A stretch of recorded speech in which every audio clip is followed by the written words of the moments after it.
Okay, let's get started. By my watch, it's about 9:02 on the West Coast and 12:02 on the East Coast. So I'd like to welcome you all to today's webinar. I'm Peggy McGuire. I'm the co-chair of the Roundtable on Quality Care for People with Serious Illness. And we are very happy to host this webinar for you today. The Roundtable on Quality Care for People with Serious Illness is a convening of activity at the National Academies of Science, Engineering, and Medicine that brings people together from the public and private sector who all share a common interest, and that is improving care for people with serious illness. Typically, our roundtable holds 2 in-person full-day workshops each year to highlight perspectives on various topics relevant to serious illness care.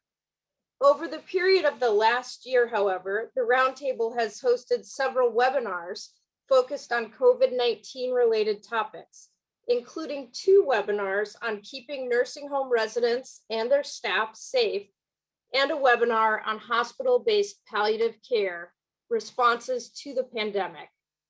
Most recently, the Roundtable held a webinar on serious illness care, structural racism, and health disparities in the era of COVID-19. All of those prior webinars were recorded and are archived on the website listed on this slide. I'd like to thank all of our sponsors of the Roundtable for your commitment to this work, and also for the network of people that have really come together to improve serious illness care by raising the topics and vetting them either through our in-person webinars or through these shorter, in-person gatherings or these shorter webinars. I have been very pleased to be part of this roundtable. The roundtable is supported by terrific staff at the National Academies. We honestly could not do this work or vet these topics without the support of Lori Gregg and her fantastic team at the roundtable. So thank you very much for all of your support. Today, I'm delighted to introduce the moderator of today's webinar, Lori Bishop. Lori is the Vice President of Palliative and Advanced Care at NHPCO. She is a healthcare nurse executive focused on innovative and transformational interdisciplinary care delivery models for the vulnerable and seriously ill population. She has an extensive clinical background in hospice and palliative care, having previously served as the Chief Advanced Illness Management Executive for Sutter Health. Under Lori's leadership, the Sutter Health AIM program achieved the inaugural Vanguard Award from the California Hospital Quality Institute in 2016. In her previous role at Unity Point Health, the system-wide integrative palliative care program received the prestigious Circle of Life Award in 2013. Lori is a very active member of the Roundtable, and she has provided terrific leadership and insights in this work. So with no further ado, let me turn the program over to our moderator, Lori Bishop. Lori. Thank you so much, Peggy. It is a pleasure to be here with everyone today, and I'm going to talk a little bit fast so we can get to the presentations. We've asked each of our presenters to keep their remarks, formal remarks, to 10 minutes, and then we will open it up for questions. So you can put your questions in the chat if you would like to, and I'll be monitoring that, and we will pull them out at the Q&A time. The bios for each of our presenters, each of our panelists, is actually located and available in your meeting materials on the workshop activity page. And if you want to go to the next slide, I think we have the listing of our presenters. Thank you. So these are our first two presenters. Dr. Joseph Suga is from Vitas, and he's the Vice President and Chief Medical Officer for Vitas, and a nation's leading provider of end-of-life care. And then we have Dr. Susan Elizabeth Wang. She is the Medical Director for Kaiser Permanente, National Quality Initiatives and Shared Decision-Making and Life Care Planning for KP Southern California. And Michelle Webb. Dr. Webb is currently an assistant professor at Duke University School of Nursing, and she has over 30 years of diverse nursing practice and leadership experience in behavioral, psychiatric, mental health, home health, acute care, and hospice care. And then we'll hear back again from Peggy McGuire, the president of Cambia Health Foundation. She works with a wide range of stakeholders to drive healthcare transformation through purposeful investments in whole person care models that reduce disparities and result in better care experiences for people and their families. And then Hannah Yang Moore. She serves as the Chief Advocacy Officer for the National Hospice and Palliative Care Organization and as Executive Director of NHPCO's affiliate Hospice Action Network. So very excited to have this illustrious group of panelists here for you. And what we're going to do is this webinar is organized to start with a narrow focus and then broaden the lens as we go through these speaker presentations. Our first two presenters will provide on-the-ground perspectives of clinicians working to provide care to people in the home during the pandemic. They will be followed by a discussion of challenges and opportunities to expand access to care to people in rural areas through telehealth. And that will be followed by a discussion of the role of philanthropic organizations during the pandemic and how those efforts were important but insufficient. The final presentation will discuss the policy approaches needed on the national level to provide necessary support to those with serious illness and those caring for people with serious illness in the home setting during the pandemic and beyond. Without any further ado, I want to bring up our first panelist, Dr. Joe Shiga. Thank you, Lori. So my role is to talk about some of the lessons learned from the hospice perspective through the COVID pandemic, caring for persons with serious illness. As Lori mentioned, I am the Chief Medical Officer for Vitas Healthcare. I'm going to talk a lot about some of the successes, some of the challenges, and some of the ongoing struggles that hospices face on a day-to-day basis. Next slide.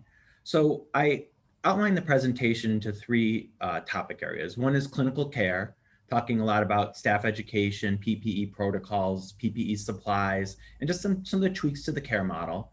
Then I'll talk some of our operational procedures, including our employee operating procedures, which really was our roadmap for how do we assess and manage every exposure and infection.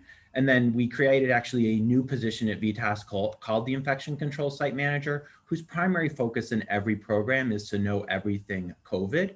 Then we'll talk about our health check app, which many have instituted so that every day people are reporting their temperature and lack of exposure and symptoms. And then finally, I'll talk about some COVID controls, particularly around testing and vaccinations. Next slide. So again, when you think about our clinical care, it was really interesting. If you think back to the beginning of the pandemic and even now, one of the hardest things for people to do was to stay at home if they were sick. Whether it was our field staff or it was our people in the office, somebody gets the sniffles, they don't think it's a big deal. Or now we have people who get tested every week or twice a week and start to develop symptoms. And I live in Florida and they say, oh, it's just allergies. So we continue to really enforce, if you're sick, you need to stay at home.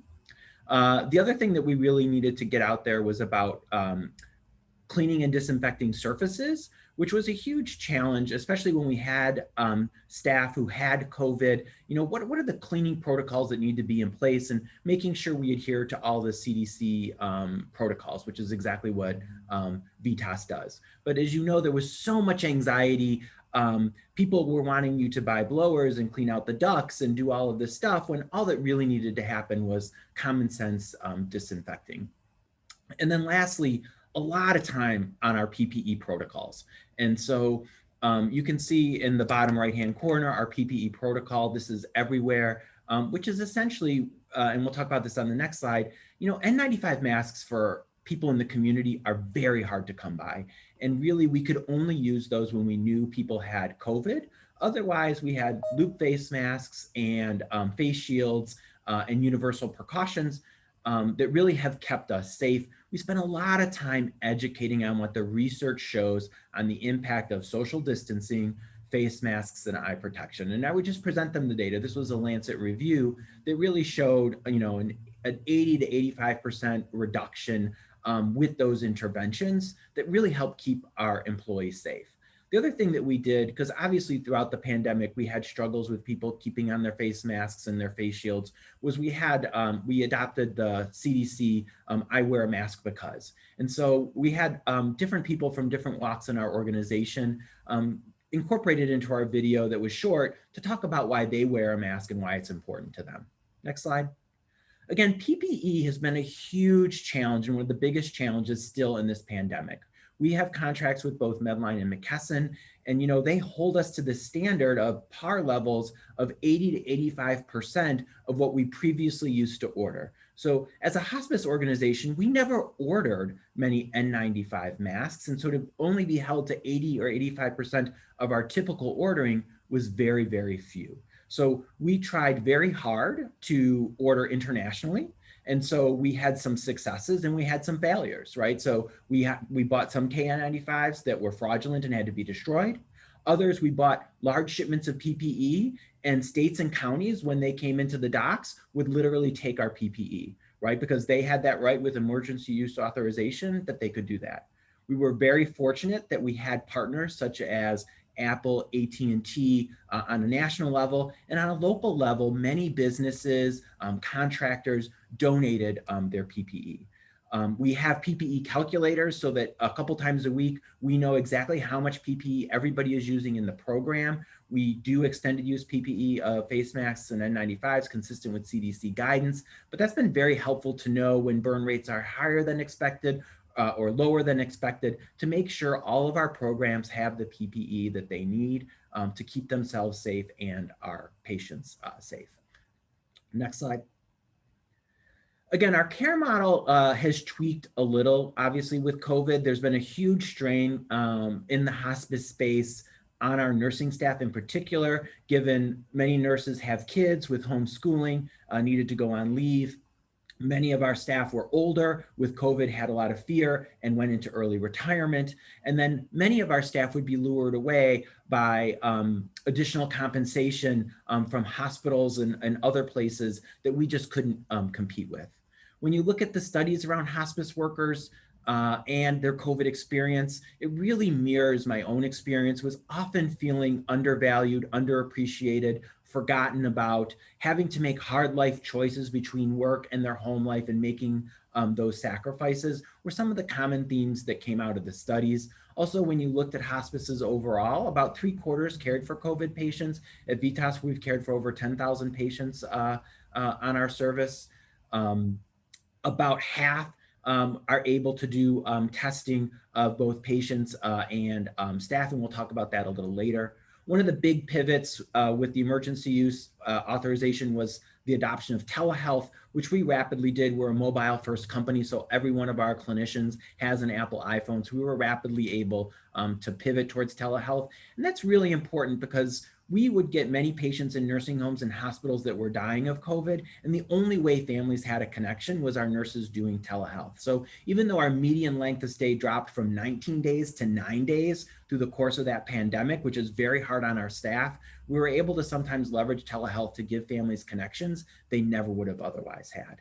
Obviously, with our volunteers, they had new distinct roles since we weren't bringing them into the community, into patients' homes. And then we had to rapidly expand our caregiver support, especially when it came to professional caregivers. On Memorial Day, for example, we had a huge chat rooms open to help support our frontline workers throughout the country. Next slide. So when we look at the operational perspective, again, our employee operating procedures are really our guideposts on how do we do every assessment for a patient that has an exposure or develops COVID. You can see the 8 that we currently have. They continue to evolve over time. Every week I follow the CDC to look for any updates. Initially, I would look through the website and look at every single web page. And then finally I realized that there were CDC updates, and then you could just look every couple days to see what those updates were. And then we incorporate those changes in our EOPs. The most recent one, for example, is that if you've had 2 doses of the vaccine and it's been 14 days since your previous vaccine, CDC says if you have a significant exposure, you can continue to work if you have no symptoms for up to 3 months. Right. And so literally we're constantly updating our employee operating procedures to make sure that our infection control site managers at the program level have the tools and the knowledge to make informed decisions that follow CDC guidance. Next slide. So as I discussed, the infection control site manager was our new position. And once the outbreak of COVID happened, we rapidly deployed technology to help facilitate contact tracing, reporting of exposures, and making sure we were in adherence with the CDC. On the left-hand side, you can see the role of our infection control site manager. So they are the designated COVID point of contact. They manage all incidents of exposures and actual infections. They do the contact tracing. They work with our regional team to vet every single exposure to make sure we're following CDC guidance. They work with our nursing homes and ALFs and hospitals that struggle sometimes to let us in, and we go over all of our protocols so they feel comfortable letting our staff in. They provide on-site support for employees who often have questions and concerns and need that one-on-one support. And then finally, they help with all of our testing, which we'll talk about a little bit later. What you can see on the right-hand side is I put examples of our dashboard. So every exposure, every infection gets put into our proprietary tool that we created at the beginning of the pandemic. You can see this was one of our first exposures way back in March that we put into our system.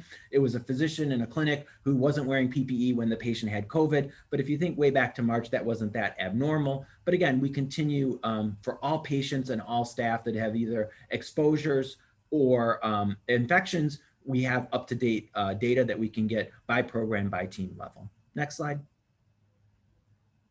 Again, one of the things that we did was our health check app. So every day we know which staffs have put in their data, which staff has not. We can go down to the patient level. We can know across programs to make sure that everybody's reporting their temperature and potential exposures and symptoms.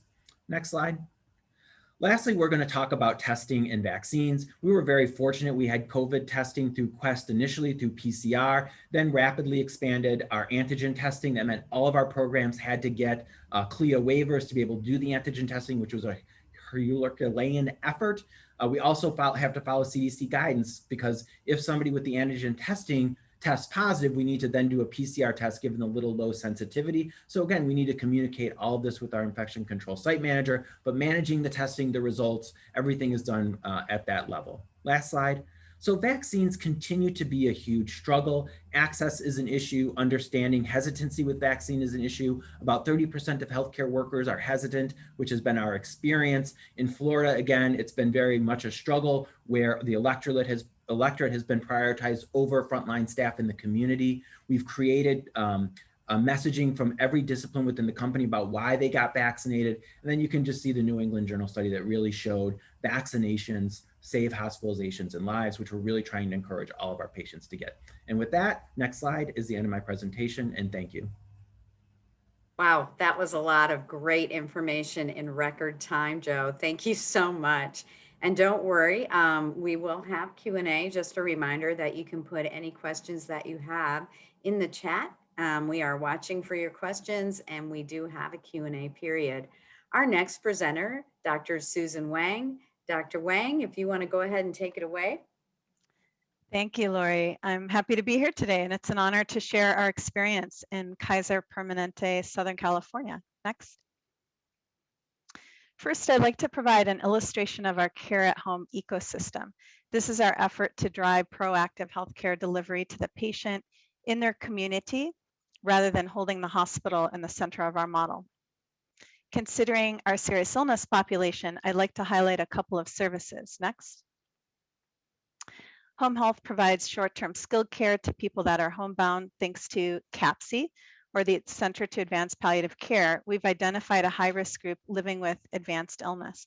It turns out that people who are eligible for home health are also people with serious illness, which has helped us to be more intentional about the needs assessment of these members. COVID-19 also drove an increase in virtual care, which allowed us to improve our ability to serve these high-risk patients by offering real-time consultation between remote physicians and the nurse in the home. Our community, our home-based palliative care program, serves people with a prognosis of 1 year and allows for concurrent treatment like chemotherapy. I'll add more detail to these programs in a moment. In addition, we were able to provide monitoring in the home for 13,000 high-risk COVID-positive patients. These patients were given a pulse oximeter, thermometer, and an app to connect with a clinician daily.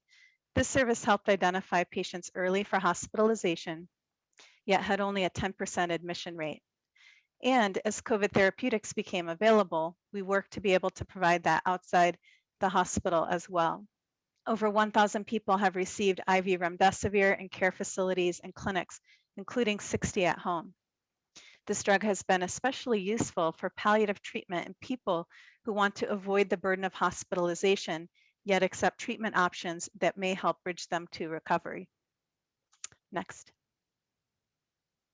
Now, ironically for us, pre-pandemic, we were conducting a large PCORI study comparing the effectiveness of a remote physician video visit to a nurse in the home with usual face-to-face encounters and home-based palliative care. We ended enrollment after 1 year due to barriers, including low video visit uptake, limited substitution of video for home visits, unreliable technology and connectivity, and scheduling challenges. When COVID hit, next, we knew that we would not be able to have maintained the randomized design of that study, but our foray into virtual care had accelerated. Suddenly, any reservations about video visits by our clinical teams were dismissed, and we were able to build a new, more reliable tech platform to support virtual care. Next.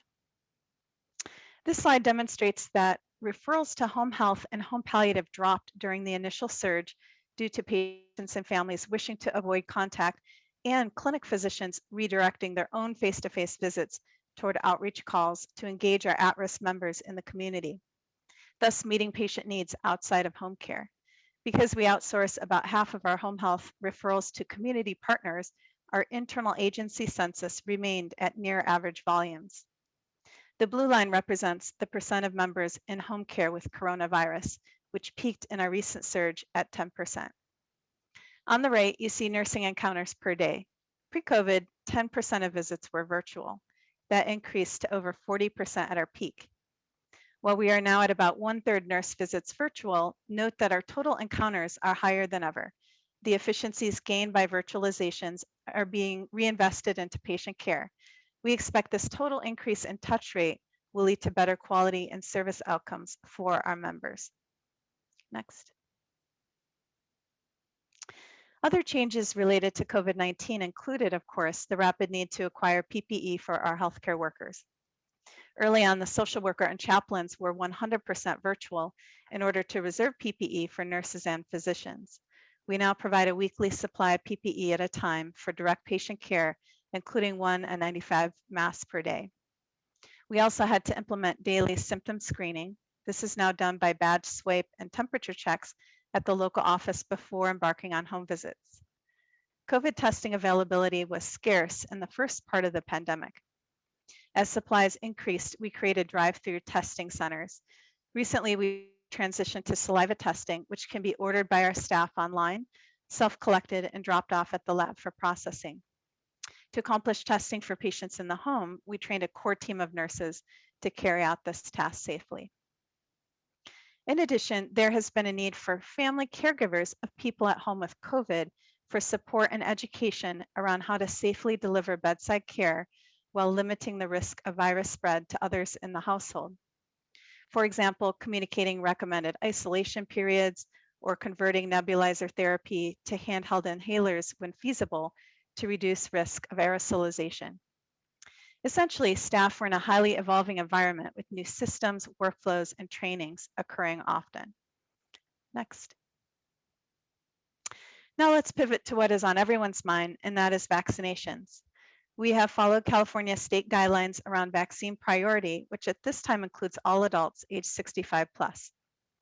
Our outreach efforts remain focused on those in the highest risk tiers, healthcare workers, long-term care facility residents, and age 75 and up. Our vaccination rate for home care staff is 70%. Vaccination in the home has two approaches. If an eligible individual is able to get to a local vaccine clinic, they can schedule their own appointment online. Outreach to our highest risk members includes scheduling support.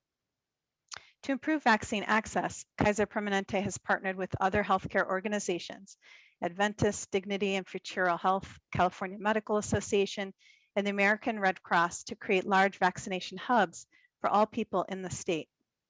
We currently have one site each in Northern and Southern California that have capacity for up to 10,000 vaccines per day, although supply remains limited. We recognize that the faster we can vaccinate as many people as possible, the sooner we can all resume our normal activities.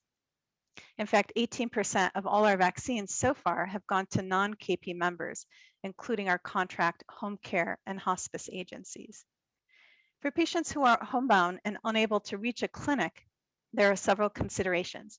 We are using single-dose syringes to avoid vaccine waste, portable cold storage coolers, and anaphylactic kits to support safe administration. We are phasing in our home vaccine process this month with plan for full implementation in March. Next. As we take stock of the impact of COVID-19 in our patients, I want to comment on efforts to address health equity. We are tracking vaccinations by gender and age, as well as race, which you can see here. This graph shows the penetration of vaccinations by race category. We are also incorporating tools into our outreach strategies that help identify people living in areas of poverty and/or with significant comorbidities. The vaccine hubs that I mentioned at Cal Poly Pomona and SCAL and the Moscone Center and NCAL are by appointment only to prevent line jumping. And next. When it comes to home programs for people with serious illness, it's important to provide options. Among decedents in KPSCAL, a greater percentage of Black and Hispanic persons stay in home palliative care through end of life rather than hospice. That may be because of the stigma of hospice in some communities or the desire for concurrent care. Next.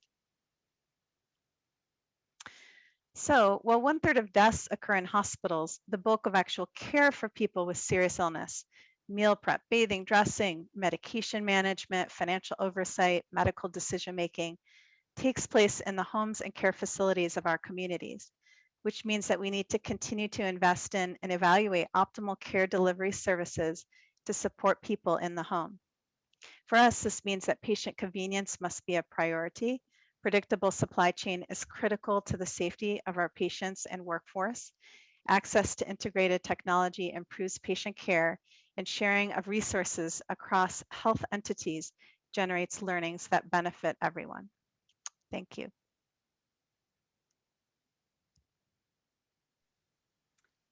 Well, thank you so much. Gosh, you did a great job of staying within your time. So kudos to you, Dr. Wang. Next up, we have Dr. Michelle Webb, who's going to focus on telehealth and lessons learned during the pandemic and beyond. Thank you. I'm also very grateful to be here to talk about the use of telehealth during the COVID-19 pandemic and beyond. I'm going to be sharing some challenges, opportunities, and lessons learned in caring for seriously ill persons and families during the COVID-19 pandemic and our thoughts about where we go from here. Next slide, please. So I wanted to provide a little bit of organizational context around my experience. I work within a 10 provider network with a diverse group of provider organizations, from the very small to organizations that serve up to 500 hospice patients a day and over 1,000 palliative care patients, but the majority had limited experience with telehealth use prior to the pandemic. Really only 1 in 10 of those provider organizations was an early adopter in both hospice and palliative care. And I also have experience collaborating with an experienced provider of telehealth in the Northeastern United States, Care Dimensions, the largest hospice home care provider in Massachusetts, to develop and disseminate evidence-informed best practices, which are critical to success in delivering quality telehealth care. And lastly, I'm going to be sharing a lot about my experience with providing telehealth to rural populations. I was principal investigator for a nurse-led telehospice pilot project in Western North Carolina that spanned a 2-year period.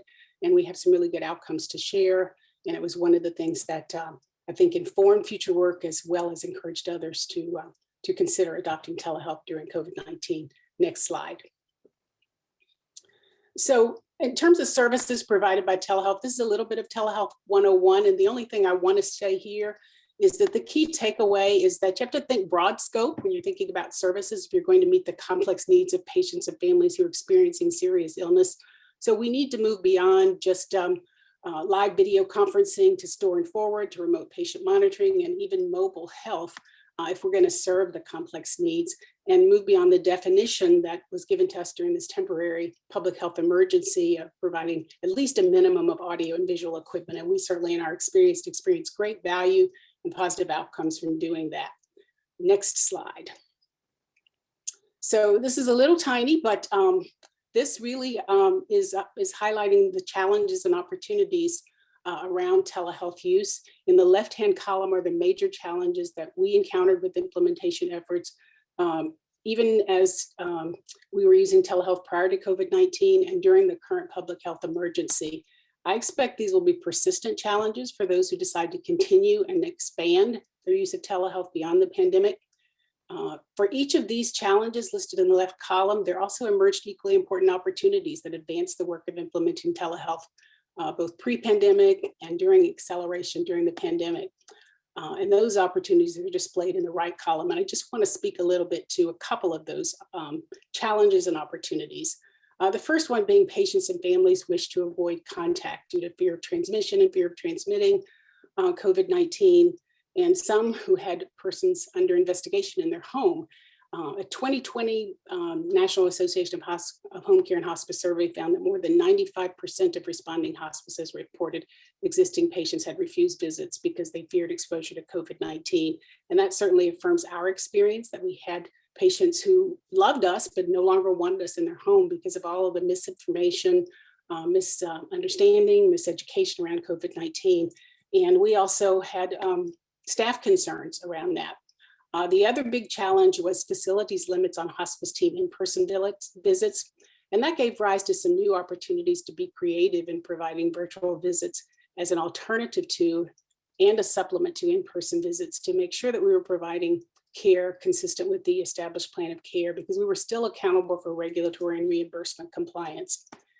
Some of the creative strategies that were used to provide telehealth included window visits using telephone technology, and window visits were really using telephone calls to patients and families where there was no available telecommunications technology, which is a common occurrence in facilities. Some providers tried supplying tablets and other telehealth technology for facilities to support virtual visits, but this came with the challenge of inventory management. So it wasn't ultimately sustainable and did not become commonplace. Another innovative strategy was virtual rounding, or what I call nurse-enabled visits, because most facilities allowed visits by nurses and home care aides, but many significantly limited visits by other IDT members, such as social workers, chaplains, and music therapists.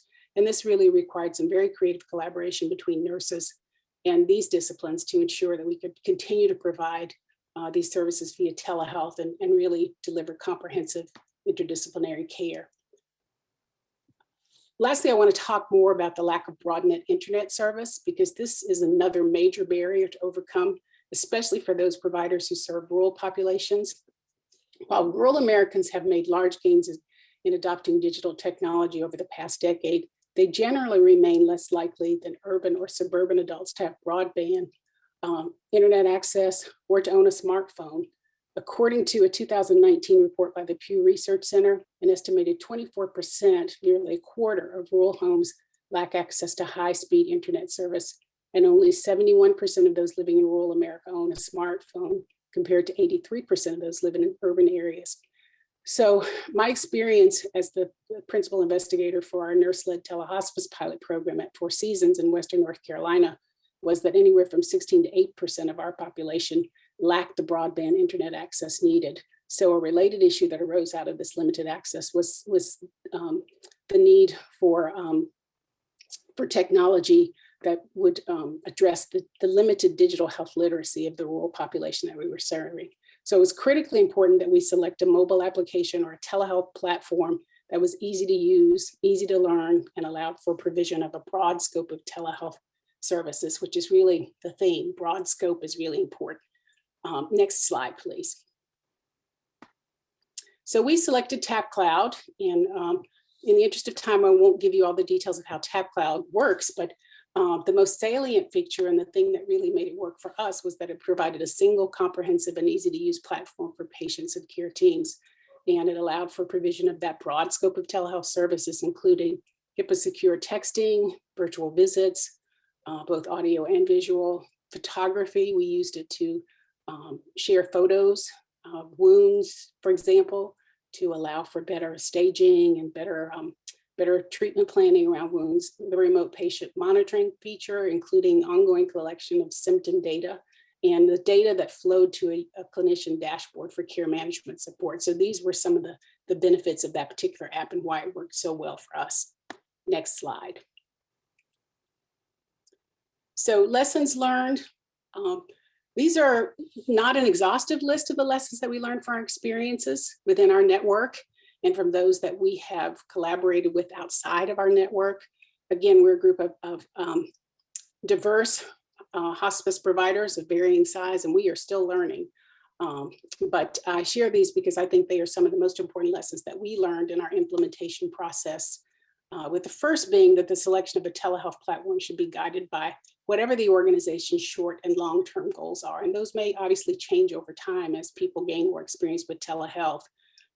For us, the platform we selected within our provider network was designed to address our short-term goal to innovate and to provide better services to an underserved and less optimally served population. We really saw some quality improvement opportunities for serving the rural population.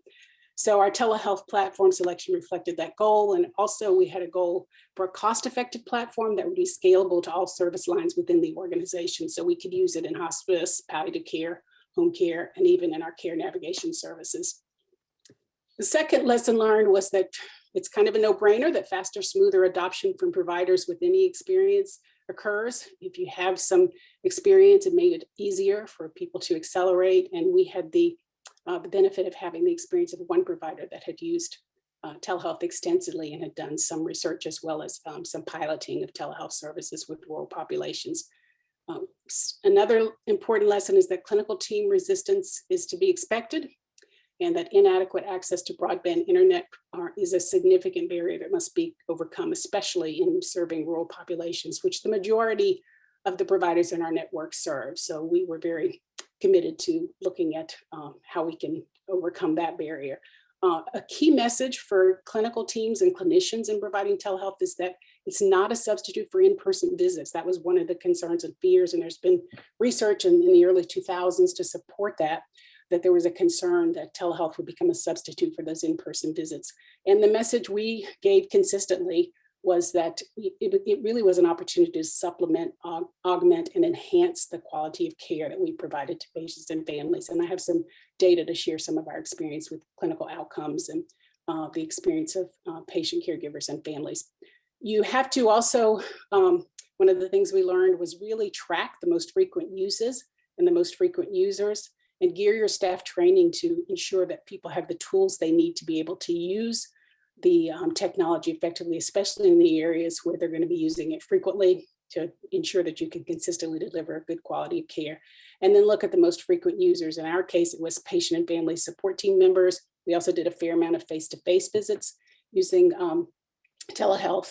And our staff training, we felt it was important to develop evidence-informed best practice and visit standards. So we really have standards and protocols for how a visit is performed regardless of type. And we're continuing our work on standards for not just virtual visits, but for telephone visits and for remote patient monitoring. We were able to employ a super user model because we had experience with one of the providers within our network, and there were people who had expertise and skill. And so they served as super users, kind of in the teach one model. And we are continuing to incorporate that into training into our clinical orientation programs. Just-in-time training is also critical.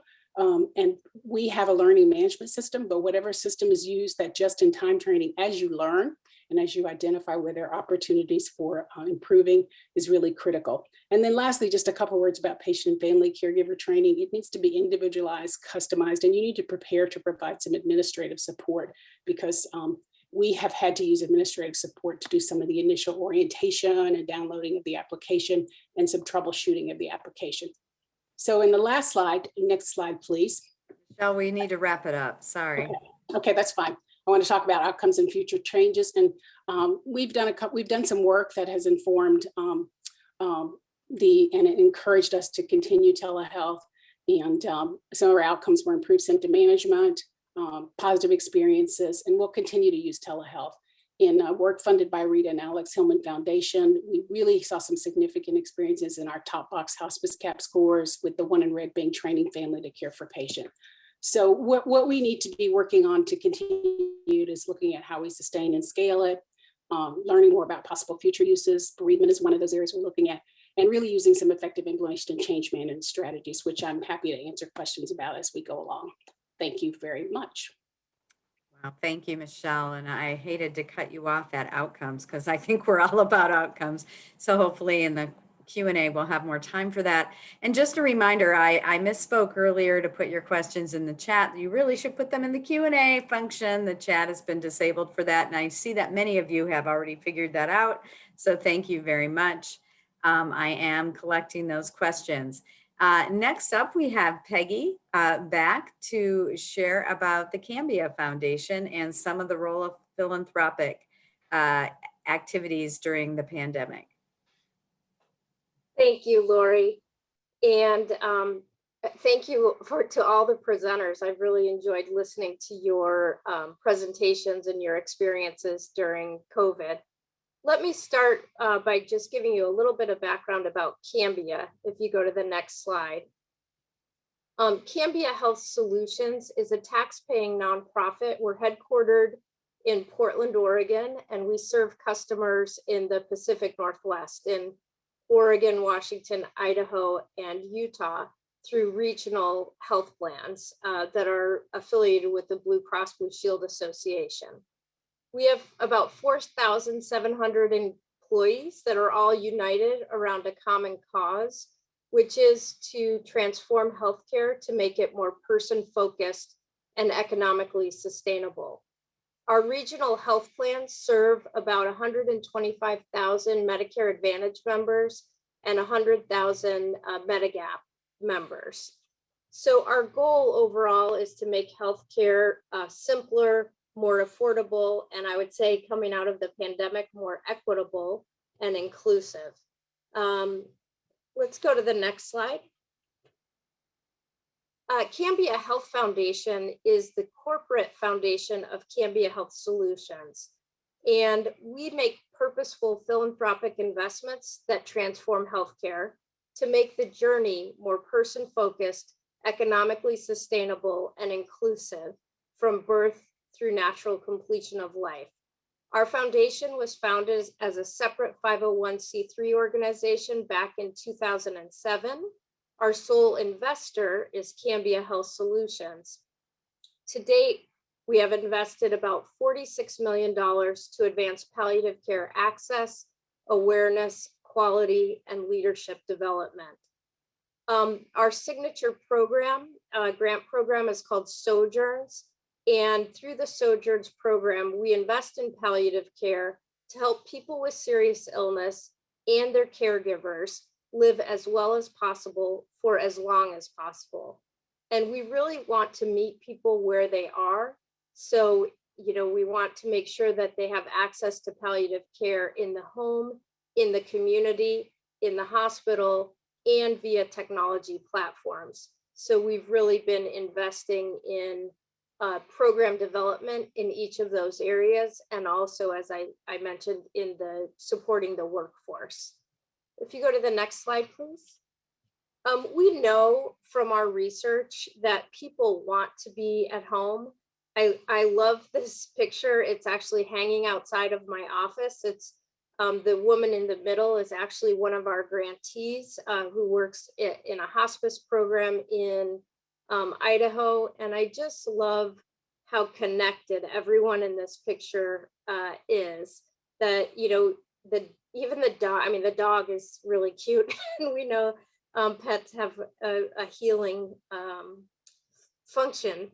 But you'll notice everyone is touching each other and everyone is smiling. And it really is trying to create that experience of connection and emotional well-being through the serious illness journey.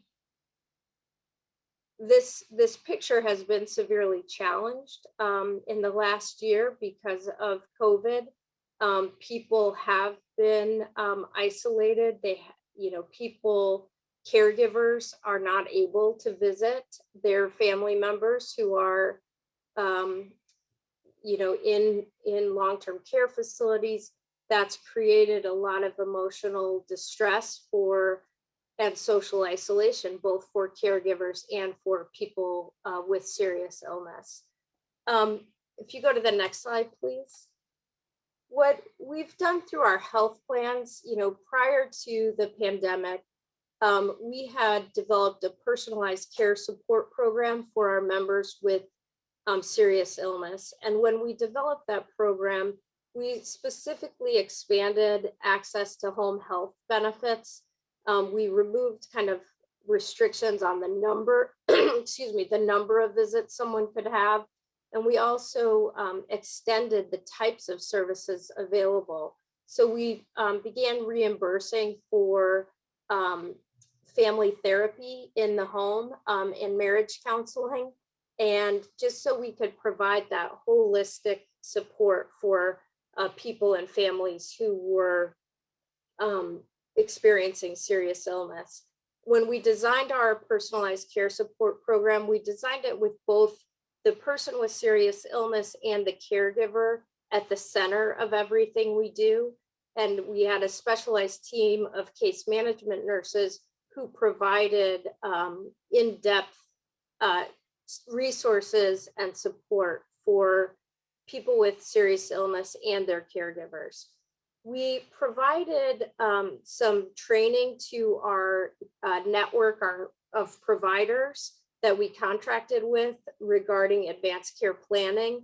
And then once we provided that training, then we introduced a quality incentive that actually paid them based on the having goals of care conversations with patients and families. And then also prior to the pandemic, we had expanded our Medicare Advantage supplemental benefits to include benefits for meal support and social isolation through an organization called Papa Pals. But we also provided personal emergency response and monitoring in the home. We learned a lot, I think, in the last year throughout COVID about what members were needing and what their caregivers needed. As we know, there are a lot of challenges. So what we did, a few things. We eliminated copay on advanced care planning conversations for all of our Medicare Advantage members to encourage them to have conversations about their goals of care. We provided significant educational resources to caregivers and to providers to enable those advanced care planning conversations. And then we also saw a vast expansion of virtual care and telehealth visits. There were some challenges in that, to be honest, in terms of licensing requirements and credentialing for, we wanted to use certain vendors that were not located in our 4-state region. And so we had some challenges long-term with that, creating kind of sustainable support structures. And then we did provide, as a company, some funding to the Oregon and Washington Hospice Associations to support caregiver and technology needs, kind of that intersection between caregiving and technology, where I think someone has mentioned there were folks that didn't have broadband access. There were folks that didn't have access to tablets or technology that would allow them to remain connected during COVID-19 when a person with serious illness was separated physically from their caregiver. So we funded things like tablets, we funded Zoom licenses for hospice organizations, just things, creative ways that we could increase access and connectedness through technology. And then we also partnered with an organization called Archangels to do a caregiver intensity index evaluation to understand how the issues of COVID-19 and the impacts of COVID-19 were affecting caregivers. We did see, significant issues related to behavioral health and well-being. We know that people's duties with caregiving significantly expanded and were challenging. If we go to the next slide, I see Lori's coming on, so I'm going to have to move very quickly through the philanthropic portion here. So with COVID, in terms of the Cambia Health Foundation, we broke our philanthropic response into 3 phases. 1 is meeting the immediate needs we saw in our communities. 2 was helping communities to recover. And 3, the long-term impact is helping to build a more resilient healthcare system. So in terms of the immediate response, I'll call out that, we funded a number of local hospice programs and also national organizations to distribute PPE and other supplies to their members. We participated in emergency COVID-19 community relief funds. Much of that was around food insecurity. And then we also hosted an employee giving campaign for our employees and matched their donations for 100% through the Cambia Health Foundation. In our recovery phase, we made a large donation to $1 million plus donation to federally qualified community health centers in our region who were at the forefront of serving the vulnerable folks in our community with COVID-19. We did a program with the Washington Department of Health and also with the ECHO to ensure access to palliative care in rural communities. And then we partnered with CAPC and VitalTalk to create a COVID resource hub for clinicians. That has been significantly, it helped with pain and symptom management. It helped with, having those goals of care conversations, as I mentioned. But just a one-stop shop for people to go and get information that they could have in the palm of their hand to go into the home and to care for people with serious illness. A big part of what came out of this recovery phase is we've seen the impact of COVID-19 on the workforce. And so we have been investing in what we call emotional PPE now and clinician well-being, really partnering with organizations like CAPC and VitalTalk and NHPCO and the Four Seasons Hospice and the ECHO model, and also LNEC, to look at how this pandemic has been affecting the workforce and what can we do long-term to bring people together to work through those issues. Ultimately, we see a need for, in this resilience phase, for system change. And Lori, as you know, we've provided some funding to NHPCO to look at community-based models. I think philanthropy can only go so far to addressing the needs. Ultimately, we need to partner with others to advocate for change on a systemic level and to look at the clinical care models that exist. So I will stop and skip my last slide so we can get to the next person. That's wonderful. Thank you, Peggy. And special thanks to Cambia for all the great work that you are doing there. You're a wonderful partner for hospice and palliative care organizations, as well as national organizations that help with that work. And now we're going to turn to Hannah Yang Moore, who has been working tirelessly on behalf of all the industry of palliative care and hospice on some of the legislative activities related to COVID-19 and trying to advocate on our behalf. So take it away, Hannah. Thank you, Lori. I'm so honored to have this opportunity after hearing from Peggy and the stories from the ground to give a high-level overview of the policies that have impacted how hospice and palliative care providers have delivered care since the start of the COVID-19 pandemic, and considerations for future policies and lessons learned as we continue to battle through this public health emergency as a community. Next slide. And next slide.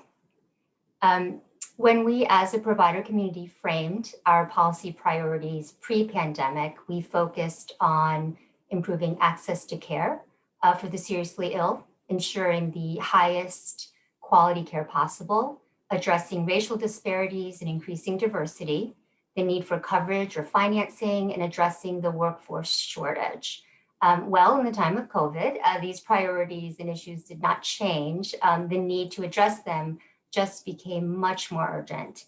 And as has always been true, the hospice and palliative care community leaned in during this emergency, as demonstrated by the stories shared by Michelle, Joe, and Susan. And we worked together to reach out to our policymakers to ask for the support that we needed a year ago, and that we still need today. And unfortunately, we'll need for many months and possibly years to come to protect and ensure care for our patients and families. Here are just two of many articles that put a spotlight on the needs. I chose these to point out issues that we struggled with just in the very beginning of the pandemic and what we face today. Here's an article from March of last year. It discussed how hospice teams simply could not get to their patients. At that point, everyone was becoming very familiar with the crisis that patients and staff in nursing homes were facing.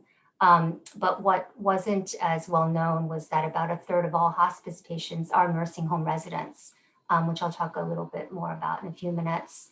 And as a second article here, it reported on February 5th, so very recently, hospice workers were still having trouble accessing the vaccine in the state of Florida, as Joe described. Yes, home-based healthcare workers are considered essential frontline workers, but in Florida, for example, each local health department is left with a decision on how to allocate and administer the vaccines. And without the explicit instructions from the governor, many hospice workers were wrongfully excluded from the approved priority groups. And again, Joe spoke to how this is hindering vaccination efforts for VITAS. This remains an issue, not just for hospice providers, but for many groups across many states. But here the focus is on the frontline worker. And again, I'll return to this in a few minutes as well. I just wanted to note that the list of issues is very long.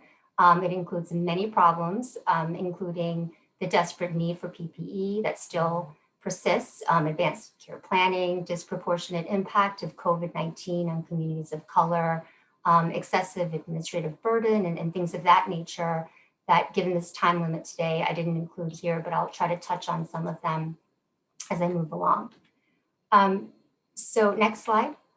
What I wanted to do here was to give a summary of the legislation and regulatory relief that help our providers offer uninterrupted care during the pandemic. I included our vision here to represent how we describe to policymakers what our proposed policies would enable if passed and enacted with their support. And that is to ensure that individuals and families facing serious illness, death, and grief will experience the best that humankind can offer. And I think it resonated with them and hopefully will continue to encourage progress. We heard from the provider community directly and through surveys that from the early days of the pandemic, that they needed PPE, access to patients, economic support, regulatory flexibilities, relief from administrative tasks associated with audits and other tasks that pull the team away from offering direct patient care. The importance of collecting and quantifying these data where possible was certainly one of the first lessons learned. We brought these issues to policymakers as well as to foundations through a very generous grant from the Cambia Health Foundation. We were able to give grants to hospice and palliative care providers across the nation to acquire needed PPE. And we're very grateful to Peggy and the foundation for that immediate assistance. The entire healthcare system experienced an expansion of the use of telehealth, as we all know, as we heard from, again, Joe, Michelle, and Susan. Hospice was no exception. We were successful in passing the provision in the CARES Act that allowed the recertification for hospice care to be done by a physician or nurse practitioner through telehealth. And also the CARES Act included $100 billion in provider relief funds for healthcare providers to cover expenses and lost revenue attributable to COVID-19. Next slide. HHS continues in their role in distributing the provider relief funds to healthcare providers. We calculated the needs of the hospice provider community and asked for $1 billion. And in the first tranche that was distributed last April through a formula based on fee-for-service Medicare spending, $1 billion was distributed directly to hospice providers. This addressed the providers' need for stability and support to continue operating under uncertain conditions. Of course, with this support comes rigorous reporting and oversight requirements, and development of policies with our input is ongoing.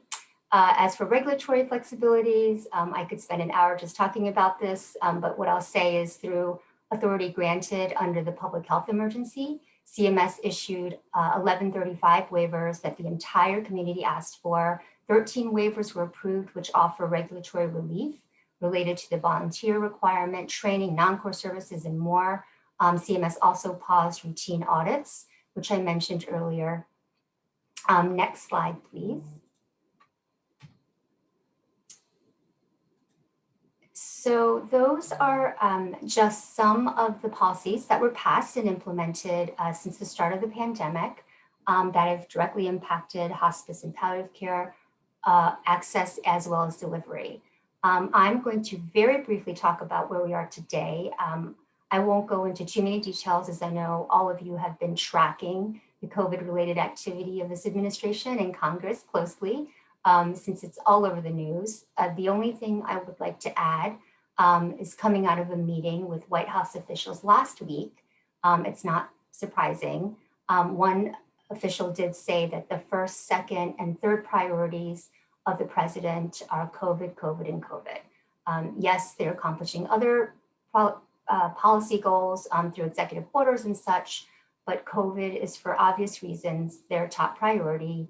And the day after my meeting, they announced that the members of the COVID-19 Health Equity Task Force, which again reinforces the message that health equity is a cornerstone of all of the work of the White House COVID team. And out of that meeting, the administration actually had an ask of us. They need help in responding to this public health emergency, and hospice and palliative care providers are in the position to help, specifically with the vaccination effort, among other ways. We can administer the vaccine in homes to mitigate spread of the virus. Some patients and caregivers do not have transportation. They shouldn't be asked to take on that risk to travel when home-based care providers can go to where they live. That is just one way we can and will partner with this administration. There are also many policy considerations for hospice and palliative care that address needs during and possibly beyond the pandemic. We determined that we can provide high quality care with a combination of telehealth and in-person care. Michelle described that so eloquently earlier. It's in combination. And the pandemic exposed the existing gaps in our healthcare system and the resulting disproportionate impact of infections and deaths on certain racial and ethnic communities, and also on the existing racial disparities in accessing hospice services. We have been concerned about this gap for years, but the devastating statistics have brought new life to our effort. And one potentially impactful way to address this gap is to address the needs of our most vulnerable populations through a proposed community-based palliative care model, which Peggy mentioned earlier, by expanding the services offered by the interdisciplinary team to patients who are facing serious illness in their homes. And okay, Lori just came on. I just want to share quickly here one important lesson learned that I think all of us can learn from, and connecting back to the first hospice news article I discussed in the beginning of this presentation. Collaboration with key stakeholders is essential. NHPCO developed guidance with the American Healthcare Association and National Center for Assisted Living to signal to CMS and the world that the nursing home and assisted living facilities and hospice communities were partners with the same goal, which is to ensure that our patients receive the care they deserve, pandemic or no pandemic. In this particular instance, CMS did respond by declaring hospice workers should be considered staff and gain entry to these facilities when they were originally considered visitors and didn't have access. This policy didn't fix all the access issues, but it continued an important collaboration that actually helped policymakers who must wrangle multiple stakeholders at the same time. And as former staff at CMS, I can tell you now just how important this is and what a difference this advanced consensus makes in decisions that the administration can execute on. So I'm going to end there so we can move on to Q&A. I don't want to take time away, and I'm excited about the Q&A. Thank you. Thanks, Lori. Thank you so much, Hannah. And thank you again for all your great work. And I know it's been a collaboration as well with other national organizations. So we appreciate that great collaboration that NHPCO has through the National Coalition and through support from organizations like Cambia. I think now we're going to have our panel all come together here.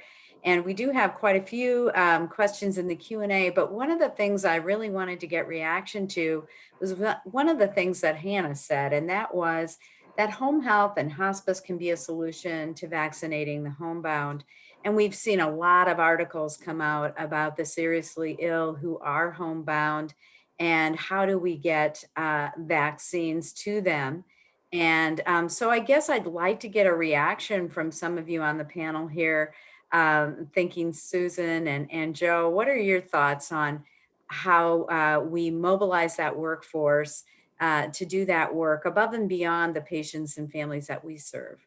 Is that doable? Yeah, I can start, Joe. So we are ramping up our process of home delivered vaccinations. And as I mentioned, there are a lot of considerations. The current available vaccines for us, Pfizer and Moderna, do require supercooling. And so that's one of the key issues is being able to obtain portable storage for cooling within a vehicle, for instance. And also we have made the decision to do single dose syringes. So essentially we have a central location where the vials can be drawn up. So Pfizer does have to be prepared. And that way we can avoid any vaccine waste. And so our process as it stands is there's really an RN doing the vaccine prep. And then we did get approval for LVNs to do the administration in the home. We've also, from a patient safety lens, we've wanted to ensure that the nurses administering the vaccine do have anaphylactic kits and are able to stay and monitor the patient post administration. So it is a big effort, and we're just testing it out this month, and we're hoping as vaccine supply improves, we can have full implementation in March. It's very important. Yeah, Lori, I think from a provider that's community-based, like Vitas, it's a hospice, we're struggling more, as I talked about, gaining access to the vaccine. And I think, for example, we've registered with Florida Shots to try to get our own doses of vaccine to train our staff to do it. And as Susan mentioned, working on, getting the coolers that we need to keep things at the temperature. And, we're not a vaccine, we don't do vaccines. That's not what we do. So this is a new thing for us. So I think our first step is to really try to get our staff vaccinated. And if that means we have to do it ourselves, we've taken that step as an organization. I think after that, the next natural step would be to vaccinate those patients that seem appropriate for the vaccination. And I think it would be helpful if NHPCO and others came up with a framework for how that would work in hospice. Because when you think about all the things like, autonomy and justice and beneficence and malfeasance, you really have to think through in a hospice patient what makes sense for the focus. We developed some materials that, if based upon expected life expectancy, as indicated with a life expectancy of a median survival of 9 days, access to the vaccine doesn't really make sense because you need at least a month and 2 weeks or 6 weeks to really get the full benefit of the vaccine. And so we've sort of taken that our approach to give our staff talking points to help them really have a thoughtful dialogue with families. But right now we're really focusing on staff vaccinations, but would be very open to supporting the community if given that opportunity. Thank you. I have a dog huffing in the background. I'm hoping he doesn't go full out bark, so I apologize if he does. Michelle, did you want to add anything from your seat on the bus? Not really. I think that most of my experience has been with consent processes and uses of electronic consent to create some operational efficiencies in the vaccination, so that any consents that might be appropriate associated with those processes could be done electronically to save steps and create some efficiency, so that the nurse can just administer the vaccine. That's been really key to our efforts to get folks enrolled in hospice and palliative care. And I see the potential for that with vaccinations and kind of streamlining the process of getting the administrative aspects of it done. Again, thinking more broadly about what telehealth is about. Wonderful. Thank you. That was a good thing to add, Michelle. And I would imagine that if we're going above and beyond our own patient base that we're serving to provide vaccine to a broader population, there's some waiver and billing and coding that we'd all need, Hannah, to get that done, as you well know. So thank you for that. And I wanted to respond, Joe, to your suggestion of that framework. Our Ethics Advisory Council is actually working on that as we speak. So that's good to hear. That would be of value. And I think that is one of the questions we had even in the Q&A was, that criteria for eligibility for the seriously ill, and how do you determine when it's of value and when it is not, and to make sure that we are ethically respectful, right, of who can benefit and who might not. And so thank you for that. The other thing that came up in the chat or in the Q&A was about these variants that we're now hearing about. So now we've got a new thing to worry about, right? And so I just wondered, do your organizations have a strategy, or have you been talking about any strategies to address the variants and what you might do related to those?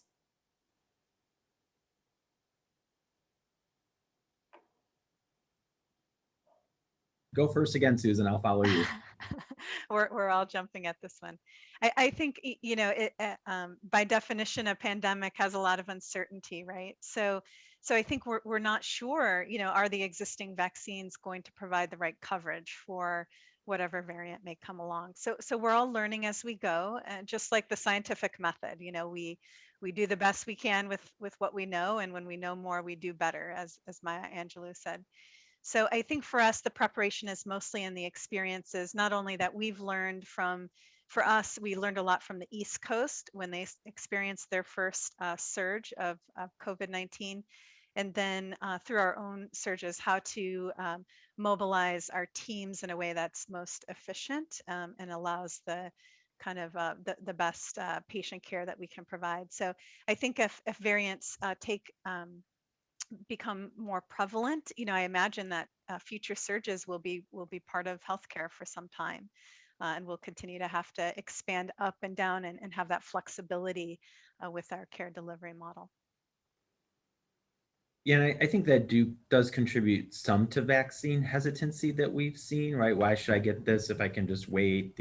We have all these variants that are coming down that the vaccine might not be effective. And so again, a couple times a week, I am on the CDC website looking at all the updates and trying to stay up to date, because our staff needs so much support. And last week I did 2 webinars for our staff, and that was the question that was asked. And so it really is on their minds. And so, the data right now really suggests that if you get the vaccine, that, with these variants, at least you're still going to be protected from hospitalizations, ICU stays, and deaths. And that's really the thing that's so important. And then the flip side to that is our PPE protocols have not gone away. And so we continue to reinforce that is why PPE is so important. And so we just continue to go back to the same educational points about how important PPE is to keep yourself safe, those that you care for safe. Thank you. That makes me think, Hannah, about, the administration and the current administration and their willingness to support providers in the home, especially hospice providers, in keeping up with COVID testing, because with these variants, I think it seems like that's another key piece, right? Do you have anything to say about that? Oh, yes, this comes up a lot, for sure.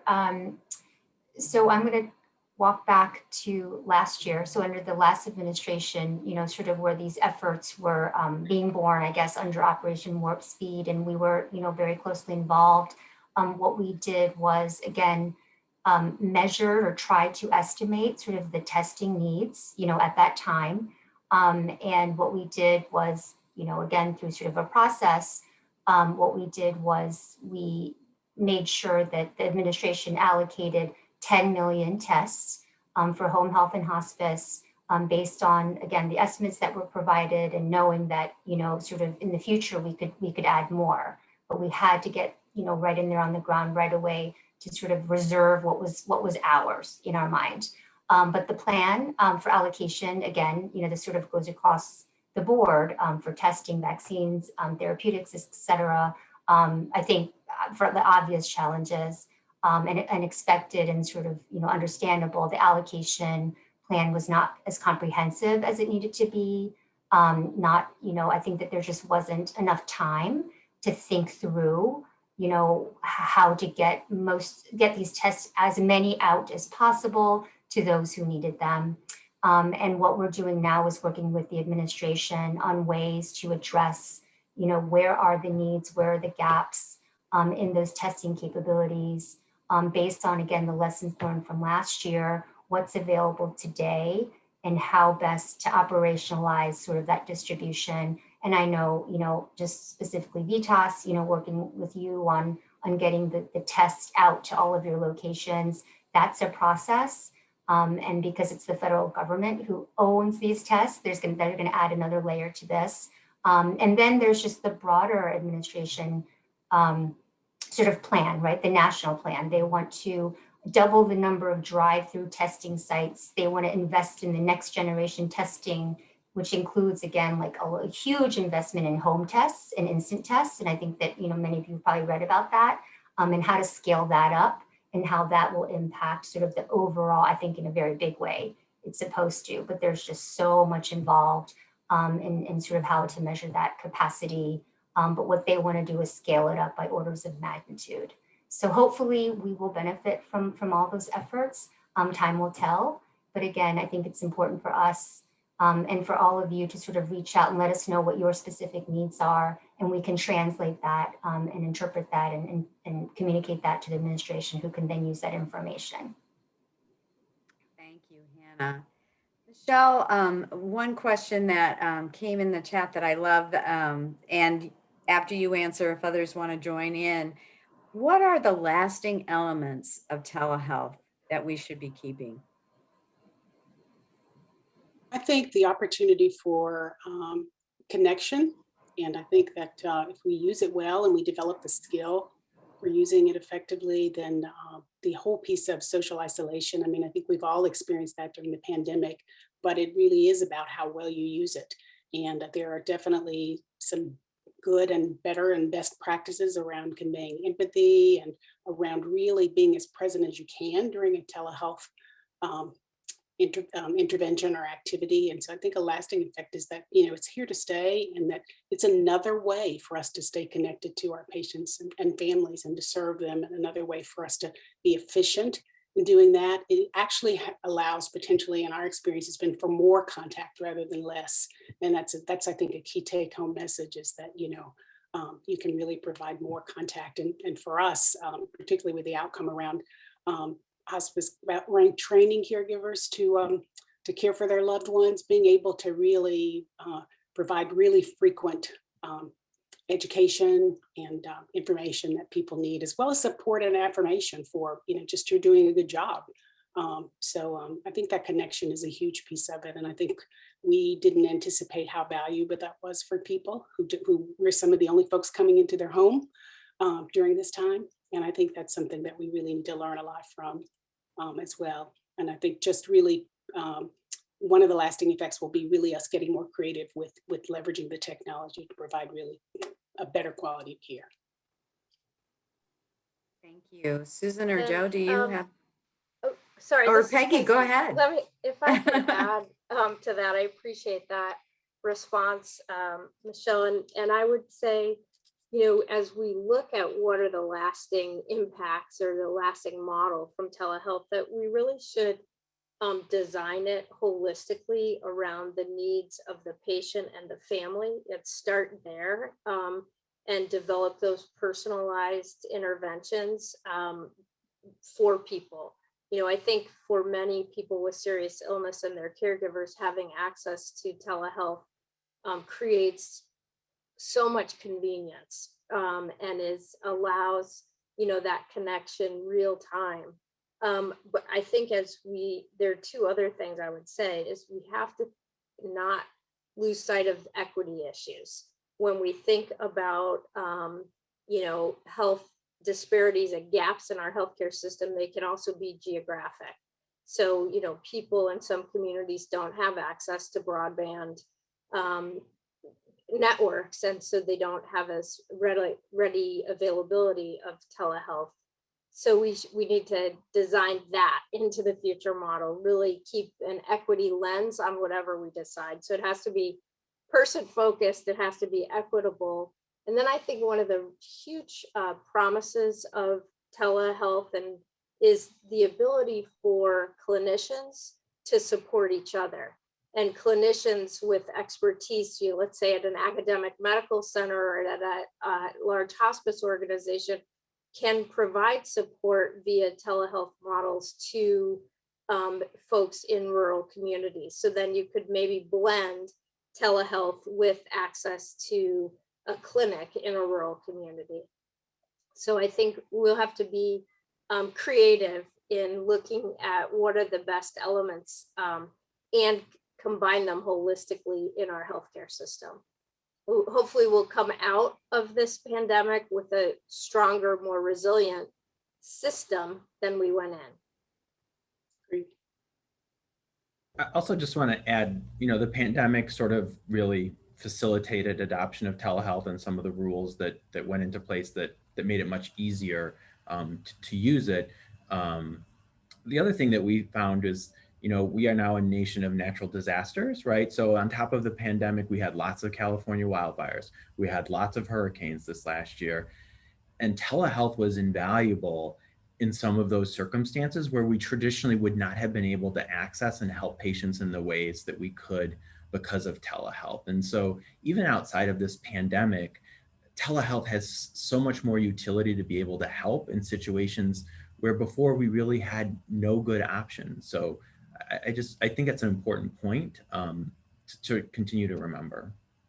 Yeah, and one other thing is to make sure we include caregivers, because when you think about that, how isolated people can be, that kind of lifeline that telehealth provides for caregivers and that sense of social support. That's well said, Peggy. And it was great that you went into inequities, and because that was going to be my question for you. So you did that very well without me even having to ask. So I appreciate it. And I agree. I think we also need to think when we're talking about telehealth, it can be as simple as scheduled phone calls for those that don't have the virtual, because even in the AIM program that I was a part of, we had scheduled either weekly or every other week phone calls with folks, and it was very meaningful. They named those people by name when we did surveys. So don't underestimate simple solutions. Part of it's just keeping that connection on a regular basis, so you establish a rapport and keep that relationship going. Well, I just want to thank our panelists. We picked the right crew. There's no doubt about that. I want to thank NASM, and I am going to turn it over to Peggy to bring it on home. Well, Lori, I want to thank you for facilitating this webinar. Great job and much appreciated. I think, you know, we talked about the gaps and inequities in our healthcare system that have been exposed by this pandemic.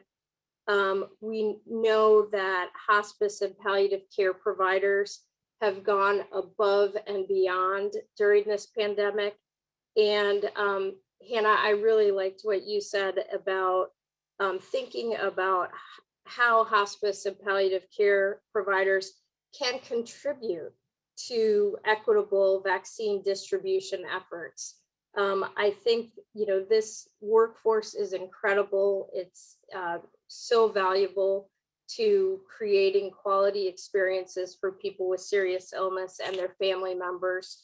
And so to everyone listening who is a member of this workforce, I want to personally thank you for the work that you do.